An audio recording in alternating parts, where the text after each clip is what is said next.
selama-lamanya untuk rakyat Indonesia misalnya. Tapi ketika Indonesia bubar, apakah dia masih presiden? Bukan.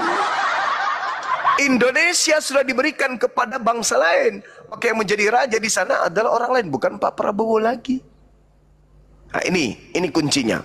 Maka PR teman-teman kita sekarang ini adalah mencari kerajaan itu. Mungkin Anda tidak akan melihat istananya, tapi paling tidak Anda akan melihat bagaimana kerajaan itu menghasilkan buah daripada pengajaran para nabi. Saya kira begitu, silakan. Oke, bisa diterima karena mungkin sudut pandang teologi Islam itu mohon maaf berada pada hal yang tersurat, bukan yang tersirat ya Om. Mohon maaf sekali lagi. Ini ada kenyataan bahwa adanya diaspora bangsa Israel, bangsa Yakub ke Amerika, ke manapun, nyebar sampai ke seluruh dunia. Jika kita pikir secara nalar manusia, apakah tidak mungkin, apakah mustahil jika keturunan Bani Israel bercampur dengan keturunan bangsa Arab dan bangsa-bangsa yang lain, termasuk Vatikan yang tadi Om sebut? Itu satu pertanyaan. Kedua, untuk proporsi mencari keturunan Yakub yang terputus karena Bani Yakub itu keturunannya banyak melakukan dosa, itu sudah ada pakemnya sendiri. Itu dinamakan pre-Zionisme. Itu kalau di teologi ada. Makanya ada gerakan namanya Zionis, itu artinya putra-putra Sion yang di perjanjian lama itu akan kembali eksodus ke tanah lahirnya dan akan bersatu membentuk suatu keyakinan yang fix, yang di luar doktrin apapun. Itu entah dari manapun mereka akan kembali. Itu yang dinamakan Zionisme. Nah, ketika mereka baru sadar, oh ternyata Yesus bukan Tuhan. Oh ternyata Yesus itu pernah datang seperti Om yang tadi bilang. Oh ternyata Yesus sudah mati, dibangkitkan, dinaikkan ke surga, dan nanti akan datang lagi sebagai roh kebenaran yang diutus oleh Allah dalam wujud roh, ya, wujud roh yang terlihat di satu masa yang namanya Maranatha itu. Mereka baru akan sadar. Nah, ketika hal itu terjadi, apakah tidak mungkin kita ini semua termasuk Bang Zuma ini mengerti dengan betul bahwa oh saya ini ternyata ada keturunan Israelnya, ada keturunan Yahudinya, ada keturunan Bani Yakubnya, gitu. Kalau kita tahu dengan lurus bahwa kita hanya lahir dari satu bani saja, boleh kita ngomong seperti mengutarakan seperti yang Bang Zuma tadi jelaskan ke kami. Tapi yang namanya keturunan itu bercampur, Bang. Hanya marganya saja yang tetap. Nah, begitu. Mohon maaf kalau merasa kurang tepat, boleh diluruskan. Saya tidak anti kritik. Baik, saudara, thank you. Jadi terkait dengan hal tersebut, ya sedikit banyaknya juga saya mengakui bahwa memang ada masa di mana mereka yang mengalami diaspora ini, yang saya katakan tadi dalam Yehezkiel 5 ini, itu akan dikumpulkan kembali. Al-Quran sendiri menerangkan, A'udzubillahi minasyaitonirrajim, wa min ahlil kitabi illa la yu'minanna bihi qablal mauti wa yaumal qiyamati yakunu alaihim syahida. Mereka nanti akan berkumpul dan tak ada seorang pun yang tidak akan beriman kepada oknum tersebut dari kalangan Bani Israel. Mereka akan beriman. Cuman masalahnya di sini adalah ketika kita melihat dalam Yesaya 52 nomor 1. Ini bahaya ini. Karena Kristen tidak mendapatkan tumpangan. Diterangkan kemudian bahwa orang yang tidak memotong kulupnya tidak boleh masuk ke dalam kota kudusku Yerusalem. Tidak bisa satu kalangan dengan gembalaku, dengan domba-dombaku. Domba-dombaku satu kawanan dengan mereka yang bersunat. Kristen mau kemana perginya? Gak mungkin masuk bersama kalangan-kalangan domba. Meskipun menggunakan pakaian domba, gak bisa mereka masuk ke dalam kota Yerusalem, gak boleh. Dalam Yehezkiel 44 nomor 9, haram hukumnya orang Kristen ini masuk ke tempat sucinya orang Yahudi. Jadi walaupun dikatakan dalam Al-Quran, wa immin ahlil kitab illa la yu'minanna bihi qablal mauti. Ahli kitab akan dikumpulkan semuanya dan mereka semua akan beriman kepada oknum tersebut. Makanya saya, Bang Suma, tidak pernah mau dan tidak akan pernah mengakui kalau Kristen itu ahli kitab. Bukan. Saya mengatakan Kristen itu, mohon maaf nih, saya katakan orang Kristen itu bahlul kitab. Orang yang memperbodoh diri, yang tidak pernah mau mengerti tentang kitab yang mereka gunakan itu. Kemudian saudara, ada hal penting. Ketika saudara mengatakan bahwa ya bisa jadi kita ini juga adalah, oh bukan kayak begitu. Kerajaan telah diambil, diberikan kepada bangsa lain. Berarti bangsa lain itulah yang akan membuahkan hasil dari buah kerajaan tersebut. Bukan harus kita nyamar-nyamar lagi, enggak. Dan saya menemukan dalam proses belajar mengajar, saya pribadi, di dalam untaian kalimat-kalimat yang ada di dalam kitabnya saudara-saudara saya Yahudi, saya menyimpulkan bahwa Islam dengan seperangkat keislamannya itu ternyata sudah diceritakan dari kitab-kitab sebelum Al-Quran itu datang. Contoh, kitab Yesaya misalnya. Yesaya 60 nomor 6. Sejumlah besar onta akan menutupi daerahmu. Onta-onta muda dan dari Median dan Eva, mereka semua akan datang dari Sheba, akan membawa emas dan kemenyan serta memberitakan perbuatan mahsyur Tuhan. Ini terjadi enggak ke bangsa lain? Tidak terjadi. Terjadinya kepada bangsa Arab. Yesaya 60 nomor 7 misalnya, segala kambing domba Kedar. Kedar ini adalah anak kedua dari Nabi Ismail. Anak pertamanya Nabi Abraham. Akan berhimpun kepadamu domba-domba jantan Nebayot. Nebayot ini adalah anak pertama daripada Nabi Ismail, cucu daripada Nabi Abraham. Bersedia untuk ibadahmu. Jadi dombanya Kedar, kemudian domba jantannya Nebayot, itu akan digunakan untuk prosesi ibadah. Semuanya akan dipersembahkan di atas mezbahku sebagai korban yang berkenan kepadaku, dan aku akan menyemarakkan kemudian bait keagunganku, Baitullah. Lagi-lagi satu-satunya kerajaan yang setiap tahunnya sebentar lagi akan diperingati, keturunan Kedar, keturunan Nebayot berbondong-bondong akan melakukan korban berupa domba, berupa sapi, kambing kepada Baitullah. Ini terjadi di mana? Jadi kesimpulan saya, sementara kerajaan Elohim yang diperintahkan kepada Daud, kepada Salomo, kepada Yesus diambil daripada mereka dan diberikan kepada Bani Yishmael. Tidak selesai sampai di situ. Sabar. Di dalam Yesaya 60 juga nomor 16, sebagai ganti keadaanmu yang dahulu ketika engkau ditinggalkan. Paran itu ditinggal. Tempat gurun pasir, tempatnya Nabi Ismail, tempatnya Hagar dibuang, itu adalah wilayah padang pasir, padang gurun yang dibuang, nggak dipandang. Dinubuatkan pula tuh, sebagai ganti keadaanmu dahulu ketika engkau ditinggalkan, dibenci dan tidak disinggahi seorang pun. Sekarang aku akan membuat engkau menjadi kebanggaan abadi, menjadi kegirangan turun-temurun. 1400 tahun menjadi kegirangan turun-temurun, menjadi kebanggaan abadi. Kami aja sebagai seorang muslim, bangga kami memiliki kota suci yang setiap tahunnya, setiap saatnya ramai dikunjungi orang. Bagaimana mereka yang menjadi warga negara penduduk asli orang Arab itu sendiri, bagaimana bangganya mereka secara turun-temurun menjadi kegirangan yang tak ada henti-hentinya. Apakah itu digenapi oleh Vatikan, digenapi oleh Belanda, digenapi oleh... Tak ada.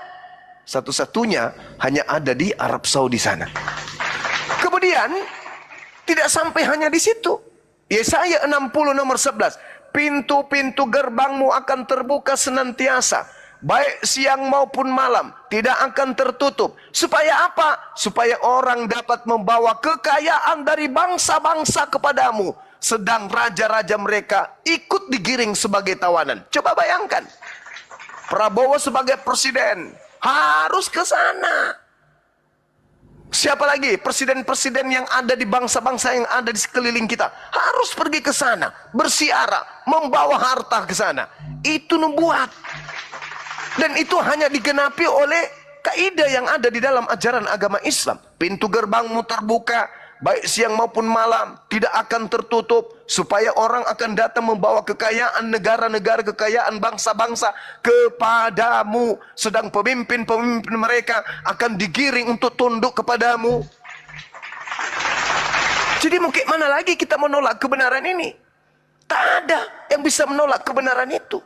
Yesaya 60 nomor 17, sebagai ganti tembaga aku akan membawa emas, dan sebagai ganti besi aku akan membawa perak, sebagai ganti kayu tembaga dan sebagai ganti batu besi aku akan memberikan damai sejahtera. Shalom Islam.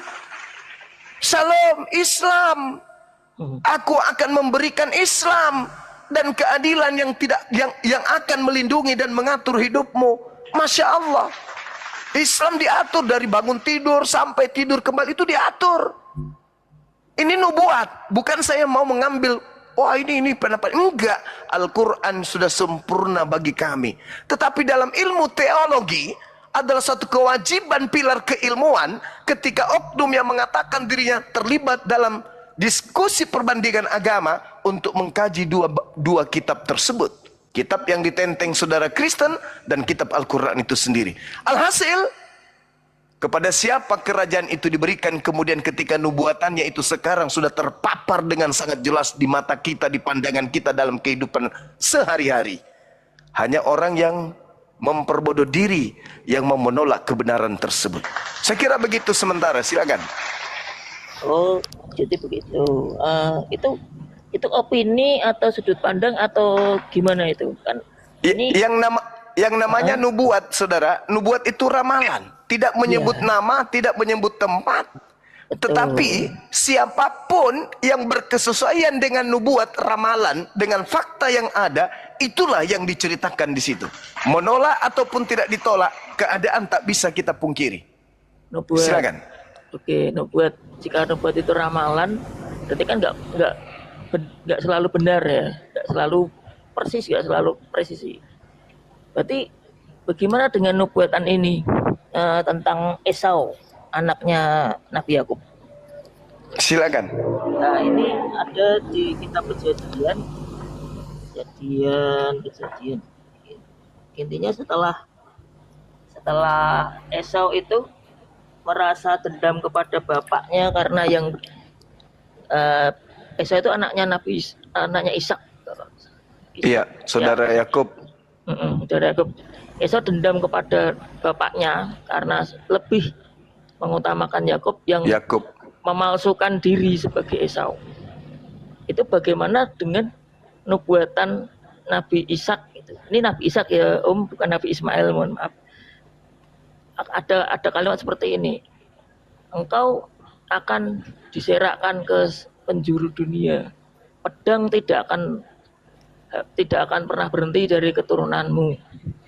Engkau akan memikul kuk itu kayak itu loh, apa namanya kalau bajak sawah itu, memikul kuk perhambaan, karena yang diurapi oleh Ishak itu Yakub duluan, tangannya menyilang itu kalau di kitab Kejadian. Penghiburnya begini, Esau itu dikatakan, jika engkau berusaha dengan sungguh-sungguh, maka kau akan bisa melemparkan kuk itu. Jika, ada kata jika dan ada kata maka, itu bukan sekedar kata-kata biasa, itu kata-kata berkat, kayak orang tua itu merestui anaknya, memberkati anaknya, itu sudah jadi budaya di berbagai bangsa. Lalu apakah abang percaya bahwa ketika di suatu zaman nanti keturunan Esau itu akan bisa melemparkan kuk perhambaan dari Bani Israel, dari saudaranya sendiri? Itu yang pertama. Yang kedua, tadi Om menyebut bahwa yang namanya nubuat itu ramalan. Tapi Om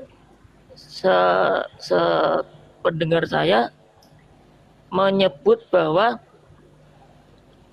yang dinamakan damai sejahtera itu adalah satu agama tertentu, ya agamanya Om. Nah, itu jadi agak rancu Om, ketika ramalan itu hanya sebatas ramalan dan tidak terbukti di kitab perjanjian baru.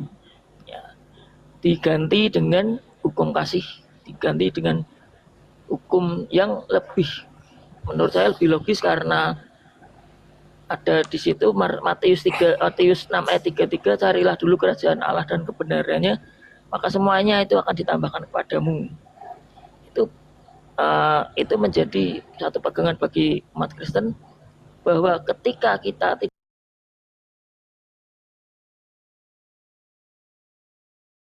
apapun yang dibutuhkan oleh manusia-manusia yang masih menuntut kebutuhan seperti sandang, pangan, dan segala hal, itu kita tanpa ramalan pun bisa mendapatkannya. Selama kita percaya bahwa apa yang diajarkan Yesus itu tidak ada yang keliru. Tidak ada yang keliru. Dan apa yang dinubuatkan Allah tentang apapun yang ada di perjanjian lama itu akan tergenapi. Nah, itu Om, monggo dijawab. Kalau saya, mohon maaf sekali lagi memandang seperti beberapa Ya Om, nggak apa-apa Om. Mau dijawab Muslim, dulu sekarang Om. Gantian ya Om. Teman-teman Ya. Muslim merasa bahwa Roh Kudus yang di kitab Yohanes itu dinubuatkan untuk Nabi Muhammad. Nah, monggo silakan dijawab. Baik. Yang pertama, memang betul yang dikatakan nubuat itu adalah ramalan. Tapi ramalan itu adalah bukan ramalan tukang nujum, bukan. Atau tukang santet, enggak. Ramalan kalau nubuat itu adalah seorang nabi yang meramal. Artinya mereka itu dapat ilham. Ketika mereka mendapatkan ilham, maka artinya mereka mendapatkan petunjuk. Petunjuk dari pencipta. Bukan seperti peramal-peramal yang ada di sekeliling kita hari ini. Nah, artinya bahwa ketika mereka bernubuat, nubuat itu benar apabila mereka betul-betul utusan Tuhan. Contoh nih, kitab Yesaya 42 misalnya nomor 11. Baiklah padang gurun menyaringkan suara dengan kota-kota dan desa-desa yang didiami Kedar. Sekali lagi, Kedar adalah anak dari Nabi Yishmael. Berarti berbicara mengenai orang Arab. Baiklah bersorak-sorai penduduk Bukit Batu, baiklah mereka berseru-seru dari puncak gunung. Penggenapannya apa? Umat Islam dari seluruh penjuru bumi 24 jam itu tak ada henti-hentinya bersorak-sorai. Tak ada hentinya berseru-seru tentang kebesaran Allah. Allahu Akbar, Allahu Akbar. Allahu Akbar, Allahu Akbar. Itu tak ada hentinya tuh. Dan yang dikatakan di sana adalah kota-kota dan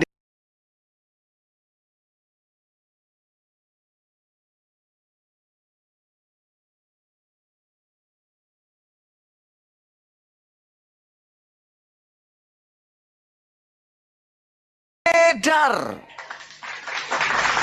Ya keturunan Nabi Ismail dong. Berarti yang adakah itu terjadi di keturunan Nabi Ismail? Ada. Seruan yang mana itu? Azan. Nah sekarang kalau bukan Nabi Ismail punya keturunan, tapi udah terlanjur tertulis namanya Kedar. Mau dihilangkan udah terlanjur ketahuan sama umat Islam. Seruannya juga tak ada pernah berhenti azan itu. Asyhadu an la ilaha illallah. Gak ada yang bisa menghentikan itu. 24 jam itu bahkan bukan hanya tempat yang didiami oleh keturunan Khidar, merembet sampai ke penghujung bumi. Kenapa bisa demikian? Karena dia adalah ajarannya Salam. Damai sejahteranya bukan hanya untuk Bani Ismail saja, tapi seluruh umat manusia. Makanya dikatakan begini dalam Yesaya 62 nomor 12. Orang akan menyebutkan mereka bangsa yang suci, bangsa yang kudus, orang-orang tebusan Tuhan, dan engkau akan disebut kota yang dicari, kota yang tidak ditinggalkan. Coba, ini fakta real. Tidak akan ada lagi kabar tentang perbuatan kekerasan di negerimu, tentang kebinasaan atau keruntuhan di daerahmu. Engkau akan menyebutkan tembokmu selamat, Islam, dan pintu-pintu gerbangmu pujian, Alhamdulillah. Di situ akan ada jalan raya yang disebutkan Jalan Kudus. Orang yang tidak tahir, orang yang tidak sunat, tidak akan melintasinya, dan orang-orang pandir tidak akan menggembala di atasnya, mengembara di atasnya. Loh, itu di mana? Semuanya sudah terpapar dengan jelas. Memang tidak disebutkan kota Mekah, tidak disebutkan azan, tetapi yang kemudian menteorikan dan mempraktekkan hanya ada dalam pengajaran Islam. Nah, ketika berbicara mengenai roh kebenaran, ini 1 menit terakhir. Saudara, kalau Anda berbicara mengenai roh kebenaran, jangan yang Anda pikirkan roh gentayangan, datang akulah Yesus yang kau. Bukan. Bukan yang kayak gitu yang dimaksud roh kebenaran itu. Roh kebenaran itu adalah nabi yang berasal dari Allah yang membawa kebenaran. Mana dalilnya? Coba Anda baca di dalam Bilangan 11 nomor 25. Itu berbicara mengenai roh kebenaran tuh. Begitu juga yang diterangkan dalam pengakuan Yesus di Yohanes 3 nomor 34. Siapa yang diutus Tuhan untuk menyampaikan firman Tuhan, maka padanya roh kebenaran, roh Tuhan tak terhingga. Coba. Jadi nabi-nabi ini roh kebenaran, Bong. Jadi roh yang datang setelah Yesus, nabi. Nabi. Yang datang itu nabi, bukan roh. Jadi yang datang itu adalah nabi. Sebagaimana Nabi Musa disebutkan sebagai Roh Kudus, demikian juga Nabi Muhammad disebut Roh Kudus. Di mana Nabi Muhammad menerima Roh Kudus? Al-Quran surah Asy-Syura ayat 52. Itu fakta, itu real. Nah, sedangkan kalau kita berbicara mengenai Roh Kudus yang diceritakan oleh Yesus, jelas dikatakan bahwasanya Roh Kudus apabila ia datang, dia tidak akan berbicara dari dirinya sendiri, melainkan apa yang diucapkannya itu adalah apa yang didengarkan, itulah yang disampaikan. Berarti dia bukan Tuhan. Roh Kudus ini bukan Tuhan. Dia adalah penyampai firman. Apa yang didengarkan itu yang disampaikan. Yohanes 16 nomor 7 sampai nomor 15 jelas di situ. Nah, kemudian Roh Kudusnya di mana? Wa kadzalika auhayna ilaika ruhan min amrina ma kunta tadri mal kitab walal iman walakin ja'alnahu nuran nahdi bi man nasya min ibadina wa innaka latahdi ila siratal mustaqim. Jadi Nabi Muhammad diberikan roh berupa Al-Qur'an sebagai bimbingan kepada seluruh umat manusia agar manusia itu damai sejahtera. Qul nazzalahu ruhul qudus min rabbika bil haqq. Katakanlah wahai Nabi Muhammad, engkau menerima Al-Qur'an itu semata-mata murni berasal dari Roh Kudus yang diutus oleh Allah dengan kebenaran. Al-Qur'an surah An-Nahl ayat 102. Jadi semua mengena. Tapi kalau berbicara mengenai Kristen, apa yang di Kristen ini yang bisa kita jadikan bukti? Nggak ada. Kerajaan Bani Israel ada sama mereka? Enggak, mana ada. Apa? Nyanyi-nyanyi gitu di gereja. Nyanyi-nyanyi di gereja, haleluya. Nggak ada, nggak kena. Nggak kena, Bang. Saya kira begitu, silakan. Kalau soal nubuatan, ini saya menemukan mungkin Om kelewat ya tentang baca perikop asalnya. Judul perikopnya ini kan tadi Om membahas dari Yesaya 60, 60, terus mundur Yesaya 40. Yesaya 40 ini saya izin membaca Yesaya 40 itu di atasnya ada judul perikop yaitu keselamatan untuk bangsa yang di dalam pembuangan. Memangnya bangsa Arab pernah di dalam pembuangan, Om? Nah, itu pertama. Oke, silakan, silakan lanjutkan dulu. Ya. Lanjutkan. Yang kedua, Yesaya pasal 60, 60-an tadi ya, Om mengutipnya. Saya akan buka satu kenyataan yang mungkin agak mengganggu. Ini pasal 60 ini perikopnya jelas. Kemuliaan Sion yang akan datang. Apakah, saya pertanyaannya, apakah nabi dari kewahyuan Muhammad itu apakah mau disebut Sion?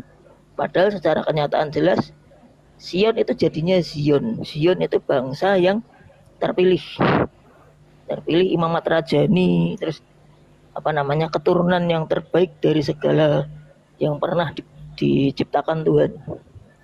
Terus untuk soal berseru-seru, Om, berseru-seru tadi bagus sekali Om mengklaim bahwa yang berseru-seru 24 jam itu hanya umat Muslim. Oke, saya akui memang tidak bisa terhenti karena itu namanya itu ada dalam perputaran dunia. Tapi mari kita baca di dalam kitab Matius. Kitab Matius.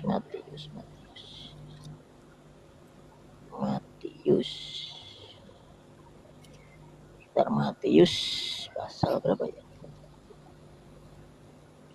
28. Enggak, 28 itu enggak ada. 28 itu kan kanon. Matius.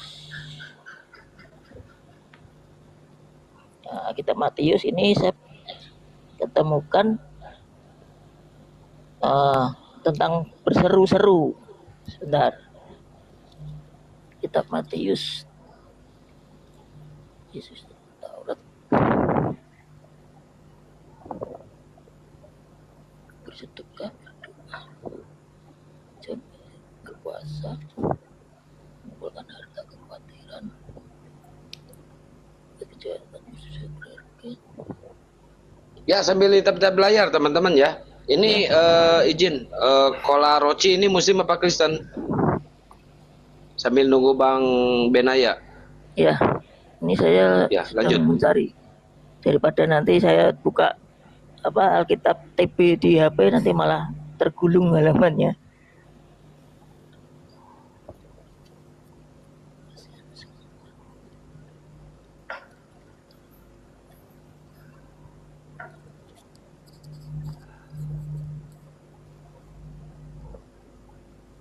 Bang Mister, naik sini Bang Mister. Sambil belajar lagi Bang Mister. Sambil nunggu Bang ini nih. Benaya. Wah, ternyata terbungkam dia. Kalau belum ada Bang Benaya, satu itu aja dulu pertanyaannya. Biar Gurunda jawab tadi yang tadi. Orang lagi silent itu. Ini murid STT ini. Saya perhatikan kalau oten diskusi ya, selalu membahas yang cabang-cabang, jadi berbelit-belit gitu loh, nggak ada endingnya kemana. Lampung nggak ada Bang Andi. Gelerang masuk intinya gitu loh. Mumet udah. Gak apa-apa biar beliau belajar. Ya belajar memainkan durasi ya. Padahal kalau berbicara mengenai yang berseru-seru, yang didiami Kedar gitu loh. Yang didiami Kedar ya tanah Arab. Kemana orang kabur ya Gurunda? Nggak bisa. Ya Bun, ada Bun. Dia membaca. Ada. Oh iya. Yang didiami Kedar. Yang didiami Kedar. Kedar itu siapa? anaknya Nabi Ismail. Berarti siapa tuh kalau anaknya Ismail? Kedar itu kan dalam bahasa Ibraninya, jelas kalau kita belajar, Kedar merujuk kepada orang-orang Kedar. Artinya orang-orang keturunan atau cucu dari Nabi Ismail. Berarti bangsa Arab dong. Iya kan? Nah, terus apa lagi tadi? Terkait dengan nubuat yang diceritakan bahwa itu bukan berbicara mengenai berbicara mengenai bangsa Arab. Udah bisa, Bang? Oke, ini saya menemukan Mazmur silakan. juga Gurunda, Mazmur 86. Segala bangsa yang kau jadikan akan datang sujud menyembah di hadapanmu. Mazmur Iya. 86. Lanjut. Matius 7 pasal 7. Nah, ini Silakan. dimulai dari ayat 15. 15 bisa, 21 bisa. Bukan setiap orang yang berseru kepadaku Tuhan, Tuhan akan masuk ke dalam kerajaan surga. Nah, ini tadi kerajaan yang dikatain habis pensiun dan segalanya. Ini kerajaan afterlife ya. Setelah kita mati dan di depan kembali. Bukan setiap orang yang berseru-seru kepadaku Tuhan, Tuhan akan masuk ke dalam kerajaan surga, melainkan dia yang melakukan kehendak Bapakku yang di surga. Pada hari terakhir banyak orang akan berseru kepadaku, Tuhan, Tuhan, bukankah kami bernubuat demi namamu dan mengusir setan demi namamu dan mengatakan banyak mukjizat demi namamu juga? Pada waktu itulah aku akan berterus terang kepada mereka dan berkata, aku tidak pernah mengenal kamu. Enyahlah daripadaku kamu sekalian pembuat kejahatan. Bagaimana dengan ayat ini? Apakah masih memberikan celah kepada Om Zuma tentang klaimnya yang luar biasa itu, klaim-klaimnya yang ini apa namanya tadi, Kedar apa ini banyak itu. Ini jelas loh Om di kitab Yesaya itu tentang Sion, bukan tentang siapapun. Budir ini. Oke, boleh saya tanggapi? Monggo silakan. Oke, baik. Kalau kita berbicara mengenai Yesaya Nois, berbicara mengenai Yesaya 52, saudara, yang saya kutip tadi itu di data nomor 11. Kalau Anda mundur satu langkah ke belakang, di data nomor 10-nya dikatakan begini. Nyanyikanlah nyanyian baru bagi Tuhan. Nyanyian baru dong. Pujilah dia dari ujung bumi. Baiklah laut bergemuruh serta segala isinya dan pulau-pulau dengan segala penduduknya. Baiklah padang gurun menyaringkan suara dengan kota-kota dan desa-desa yang didiami Kedar. Disebut dong nama. Baiklah bersorai-sorai penduduk bukit batu. Baiklah mereka berseru-seru dari puncak gunung-gunung. Nomor 12-nya. Baiklah mereka memberi penghormatan kepada Tuhan dan memberikan pujian yang kepadanya di pulau-pulau. Ini perintah. Ini perintah yang kemudian menjadi sebuah nubuat. Nubuat ini akan menjadikan satu keadaan di mana Kedar, kota-kota yang didiami oleh Kedar, keturunan Kedar, itu akan menyanyikan pujian baru, yaitu tadi Allahu Akbar, Allahu Akbar, Asyhadu an la ilaha illallah. Itu jelas pujian, perintah, penggenapan nubuat. Baiklah mereka memuji, baiklah mereka kemudian berseru-seru dengan pujian. Sedangkan Matius 7 itu adalah nubuat untuk Kristen yang memanggil Tuhan, Kristen bermujizat, Kristen bernubuat, Kristen mengusir setan, Kristen enyahlah daripadaku, kalian semua adalah pembuat kejahatan, aku tidak mengenal kalian. Satu-satunya komunitas di atas muka bumi ini bernubuat, bermujizat, mengusir setan, dan kemudian apalagi mengusir setan, bermujizat, bernubuat, itu hanya orang Kristen pakai nama Yesus. Itu nubuat. Beda. Kalau yang tadi nubuat untuk Kedar, kalau yang di Matius nubuat untuk Kristen. Enggak sinkron situlah. Inilah kalau ilmu tidak memadai ya, tidak mendalami Bible dengan sempurna. Masih tataran hanya doktrin dogma aja itu. Kemudian saudara, ketika Anda berbicara mengenai bukan bangsa Arab, tapi Sion. Yang diceritakan itu ya kemegahan daripada Sion, bukan bangsa Arab. Tunggu dulu. Coba Anda layangkan pandangan Anda ke kitab Ulangan 32 nomor 21. Sekali-sekali Anda berselancar ke sana. Apa yang dikatakan Tuhan ketika Tuhan marah kepada Sion, kepada Zair, kepada orang yang menerima keturunannya kemudian kitab dizinai. Apa kata yang ada di dalam Ulangan 32 nomor 31? YouTube kenapa ya? Ada gangguan nggak? Nggak ada kan? Yang dikatakan ada, di sana. nge-lag. Hah? Punyaku? Kok bisa? Iya. Oh sabar, habis ini. Mereka membangkitkan cemburuku dengan yang bukan Allah. Mereka menimbulkan sakit hatiku dengan berhala mereka. Sebab itu, nah dengarkan pelan-pelan. Sebab itu, aku akan membangkitkan cemburu mereka dengan yang bukan umat. Membangkitkan cemburu mereka dengan yang tidak dianggap umat. Dan akan menyakiti hati mereka dengan menggunakan bangsa yang bodoh, bangsa yang jahil, bangsa yang ummi. Siapa bangsa ummi? Siapa bangsa jahil? Siapa bangsa bodoh pada masa itu? Yang dianggap bangsa ummi, bangsa bodoh, bangsa jahil pada masa itu siapa? Bani Ismail, bangsa Arab. Artinya apa? Allah akan membangkitkan cemburunya Bani Israel, sisa-sisa peninggalan Bani Israel dengan menggunakan bangsa Arab. Inilah yang terjadi sekarang. Makanya peperangan terjadi, kesakitan hati daripada keturunan Bani Yakob itu sangat menusuk jantung sampai mereka harus kemudian memaksa mengambil alih tanah yang diwariskan kepada keturunan Abraham, yaitu Ishak dan Ismail. Itu yang terjadi hari ini. Aku akan membangkitkan cemburumu, aku akan menimbulkan sakit hatimu dengan menggunakan bangsa yang ummi.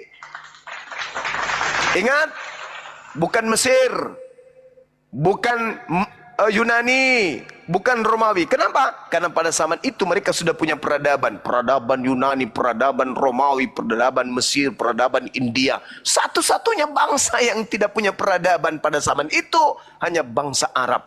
Tidak dianggap. Tidak dianggap. Tetapi Allah mengangkat derajatnya. Aku akan menjadikan engkau marah. Aku akan menjadikan engkau sakit hati dengan menggunakan bangsa yang bodoh, dengan menggunakan bangsa yang ummi. Dan itu tak lain adalah bangsa Kedar, Nebayot, Yishmael. Oke, silakan. Saya ke YouTube dulu, silakan. Gini, Om terlalu mundurnya terlalu jauh dan majunya sepertinya kurang jauh juga, maju dan mundurnya. Tadi Om mengklaim bahwa saya punya ilmu tapi tidak membaca, tidak menjalani Bible dengan benar, ya. Ada ilmu namanya bibliologi, itu tidak bisa dipelajari oleh siapapun yang memang tidak menerima Yesus. Satu. Kedua, saya bertanya, oleh siapapun Ulangan, yang tidak menerima Yesus. Ulangan itu kitab untuk siapa? Itu namanya kitab apa? Itu pertama. Kedua, Yesaya itu kitab untuk siapa? Ditujukan untuk bangsa mana? Itu. Terus yang ketiga, apakah saat Yesus hidup itu sudah ada Kristen? Kok dengan luar biasanya Om Zuma berbangga banget itu untuk Kristen. Untuk Kristen itu lahir di mana? Di kota mana? Apakah Kristen lahir di kota Daud atau di kota Bethlehem atau di Nazaret atau di mana? Bu, jangan overclaim dulu ya Om. Ini saya Di Matius itu, Matius 7 itu untuk Bentar Bun, jangan dipotong biar hatuha dulu. Jangan ad hominem dulu, jangan nyerang dulu Bang, nanti Anda kena. Cok, lanjut dulu. Ya lo yang ad hominem siapa? Tadi kan saya dikatain. Udah, lanjut dulu, lanjut. Yo, harus adil dong. Oke, harus adil dong. Ya. Yang Matius itu bukan ditujukan untuk Kristen. Dan di situ kata Tuhan dalam Alkitab LAI ya, itu sudah diubah dari bahasa aslinya yang artinya Yehuwa, Yahweh. Itu Yesus mengutip nubuatan Allah di kitab Nabi Yesaya. Di situ ada perikop, ada catatan kecil. Jelas, kalau orang yang hanya sekilas baca, itu akan mengira bahwa orang Israel, orang Kristen itu gampang tertuduh dengan menyebut Yesus itu Tuhan. Padahal tidak ada hubungannya ayat itu dengan orang Kristen, karena orang Kristen belum ada saat itu. Yang paling saya bingungkan adalah ini kitab Ulangan, itu kitab Taurat. Nah, kitab Taurat ditujukan untuk umat Yahudi sebelum adanya Yesus, sebelum adanya peradaban bangsa Arab.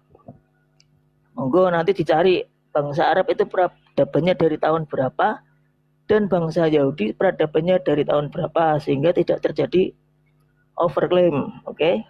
Ya, yang saya pelajari dulu adalah Edom, Kedar, Ismail itu tidak mendirikan suatu bangsa tertentu, tapi dia adalah panutan dari satu bangsa. Ya, mungkin Arab, mungkin Yaman, atau mungkin yang lain, atau mungkin juga kaum-kaum jahiliyah yang tadi Om Zuma bilang. Dan yang jelas sebelum Yesus dikatakan di dalam Injil itu, Bible LAI itu, sebelum Yesus mati, sebelum Yesus terangkat ke surga, itu Kristen belum ada. Itu untuk selanjutnya mohon dikoreksi, karena Kristen tidak pernah melakukan klaim seperti itu. Itu jelas untuk Sion. Nah, perkara untuk Edom, untuk untuk yang tadi Om Zuma bilang, harta bangsa-bangsa akan dikembalikan kepadamu, akan dilimpahkan kepadamu, damai sejahtera akan dilimpahkan kepadamu. Dan sekali lagi saya jelaskan, itu bukan untuk bangsa selain dari Yakub. Baik, langsung ditanggapi Gurunda, habis itu langsung tiktokan aja.